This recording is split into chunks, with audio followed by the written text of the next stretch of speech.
கூடங்குளத்துலேயும் மழை பெய்ய ஸ்டார்ட் ஆகியாச்சுங்க. அதுவும் ஈவினிங் ஸ்டார்ட் ஆகிருக்கு. நம்ம சும்மா விடுவோமா? அதுவும் நம்ம ஹோம் மேக்கர் வேறு. சரி வாங்க என்ன பண்ணலான்னு பார்க்கலாம். ஃபஸ்ட்டு ஒரு பொட்டேட்டோவை எடுத்துகிட்டு அதோட தோலை எல்லாம் சீவிட்டு அதை வாஷ் பண்ணிவிட்டு சென்டரில் ஒரு கட் பண்ணியாச்சு. ஏன்னா அப்போந்தான் ரவுண்ட் ரவுண்ட் ஷேப்பாக வரும்.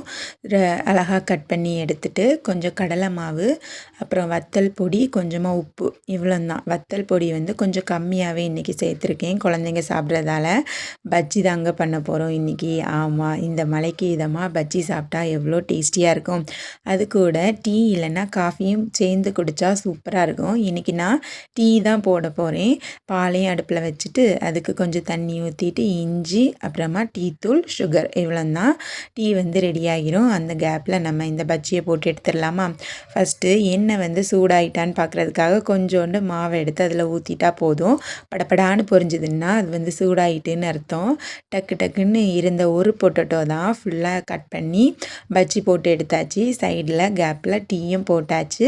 வாங்க மழைக்கு இதமாக அழகான சாங்கு கேட்டுக்கிட்டே நம்ம டீயையும் பஜ்ஜியும் சாப்பிட்லாம்.